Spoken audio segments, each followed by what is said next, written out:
Bonjour et bienvenue au webinaire de rentrée de l'activité de la formation professionnelle de l'UFCV Hauts-de-France. Merci de vous rendre disponible. Aujourd'hui, ce webinaire vous sera présenté par moi-même, Guillaume Laurent, responsable de la formation professionnelle de l'UFCV Hauts-de-France, et de mon collègue Yael Dewer, coordinateur des actions de formation.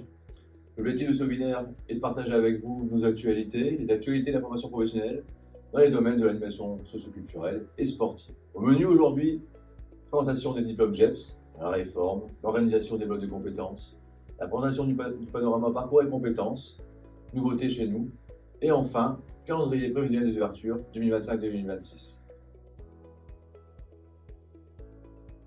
Alors, dans un premier temps, on va vous présenter un peu la réforme des diplômes GEPS, donc concerner les formations BP-GEPS et le DE-GEPS, qui sont aujourd'hui un petit peu réformées, on a travaillé dessus. Dans un premier temps, avec Yael, on va vous présenter le BP-GEPS. Donc, effectivement, deux raisons qui sous-tendent un petit peu à cette rénovation. À la fois une volonté de structurer les diplômes professionnels en blocs de compétences, ça Yael vous présentera juste après mon interlocution, et ensuite un nombre de diplômes importants en France qui sont orientés dans un parcours de formation et repérer aisément le de formation qui pourrait être compliqué parce qu'on était sur différentes BP-GEPS avec différentes mentions et aujourd'hui on arrive sur un BP-GEPS qui est unique qui s'appelle l'ASSEC. Et je vais laisser mon collègue Yael vous présenter les différents blocs de compétences de ce type. Du coup, pour rentrer un peu plus concrètement dans ces différentes compétences, le BP-GEPS est divisé en 4 BC. Le BC1 qui est concevoir et mettre en œuvre des projets d'animation dans le cadre de l'organisation de travail d'une structure, du champ du sport ou de l'animation. Le BC2 où on sera plus sur de la communication et sur la valorisation des activités et des projets d'une structure, du champ du sport ou de l'animation.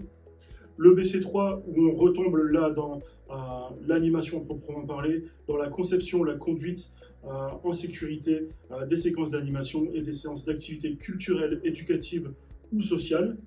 Et le BC4 qui est une nouveauté dans le diplôme du BP-GEPS, qui est organiser et encadrer le vivre ensemble des publics accueillis au sein d'une structure proposant des activités de loisirs et d'animation socio-culturelle. À savoir aussi qu'au travers de cette réforme, la mention de direction d'accueil collectif de mineurs disparaît à proprement parler du BP-GEPS. C'est-à-dire que pour les structures qui voudraient former des directeurs, il faut qu'elles couplent le BP-GEPS avec ce qu'on appelle la certification complémentaire directeur d'ACM. Ensuite, on va passer, après le BP-GEPS, il y a aussi la réforme du DE-GEPS qui s'appelle également avec la mention ASSEC. Donc, comme pour le BP-GEPS, il s'agit d'une simplification de la filière GEPS qui va devenir effective, et qui est effective, pardon, au 1er janvier 2025. Jusqu'alors, il existait donc deux mentions. Une mention qu'on appelait des BTR, développement de projets de territoire et réseau, et une mention AS, animation sociale. La première mention s'adressait notamment à des personnes qui, au sein d'associations d'éducation populaire, souhaitaient développer des projets dans une dynamique partenariale et à vocation territoriale. L'animation sociale, elle, concernait davantage des personnes qui, certes, développaient des projets, mais davantage dans l'ambition de développer l'émancipation et le pouvoir d'agir des publics. Or, différents travaux qui ont alimenté la réflexion lors de la rénovation des diplômes ont montré que le métier de coordinateur ou de coordinatrice de projet devait avoir ces deux casquettes, à la fois prendre en compte l'individu et aussi le collectif. Donc, avoir deux mentions sur ce niveau ne semblait pas pertinent. C'est pourquoi le diplôme DE-GEPS s'est transformé en un seul diplôme unique qui s'appelle le GEPS ASSEC. Et je vais laisser mon collègue aussi, Yael, présenter les différents blocs de compétences qui alimente ce DE-GEPS. Du coup, comme pour le BP-GEPS, on est sur 4 blocs de compétences à valider pour l'obtention du diplôme. Le bloc numéro 1, on est dans l'animation et l'accompagnement d'une équipe dans le champ du sport ou de l'animation. Le BC2, on est dans la conception d'un projet d'action dans le domaine toujours de l'animation socio-éducative, culturelle et ou sportive. Et sur le BC3, on sera dans la mise en œuvre, dans la réalisation du projet, ainsi que son évaluation. Et pareil, la petite nouveauté dans ce diplôme, c'est le BC4, qui s'attachera à développer des partenariats opérationnels et à contribuer aux dynamiques institutionnelles dans le domaine de l'animation socio-éducative, culturelle et ou sportive. Alors pour conclure sur cette partie sur la réforme des diplômes, qui engendre effectivement un gros travail des équipes en termes d'ingénierie pédagogique, et de réflexion autour des nouvelles attentes et attendus liés à cette réforme. Il faut bien comprendre que dans le BPGEPS, ASSEC, sa volonté, c'est de renforcer les compétences du rôle de l'animateur, et dans le DEGEPS, c'est de renforcer ses rôles dans ses fonctions de coordination d'un projet au sein d'une structure. Les différences se situent là, on renforce bien les compétences inhérentes de ces deux fonctions qui sont d'animation et de coordination. Alors maintenant, on va vous parler du panorama parcours et compétences. Nouveauté dans l'UFCV Hauts-de-France, vous avez donc la primeur d'être les premiers à être informés derrière cette présentation. Alors c'est quoi? C'est un catalogue de formations courtes qui couvre différentes thématiques dans le champ de l'animation socio-culturelle, éducative et sportive. Pourquoi avoir mis en place ce panorama parcours et compétences, qu'on va appeler PPC?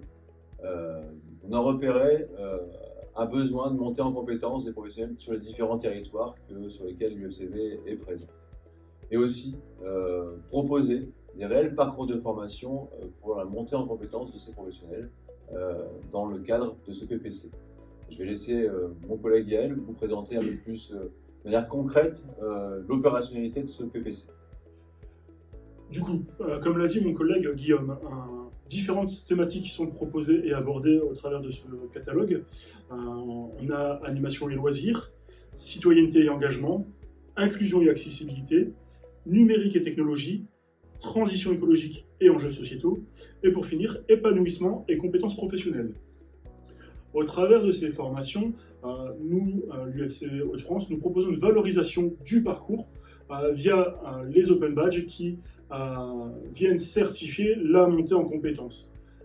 Donc, au travers de ces parcours, nous, l'UFCV, on certifie la montée en compétences au travers de ces formations. Comment faire pour demander des formations? Alors déjà, vous pouvez retrouver le lien du catalogue qui va s'afficher.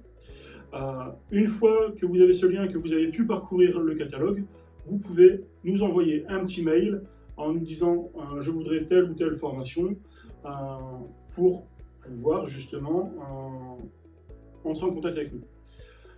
À la suite de ça, nous on vous renverra une fiche complémentaire à remplir qui nous permettra d'aborder certains sujets périphériques à la formation, notamment le nombre de personnes, le profil des personnes, le lieu, les dates, ce qui nous permettra par la suite de pouvoir nous organiser en termes opérationnels et en ingénierie de formation et vous proposer quelque chose qui corresponde au mieux à la demande. Merci.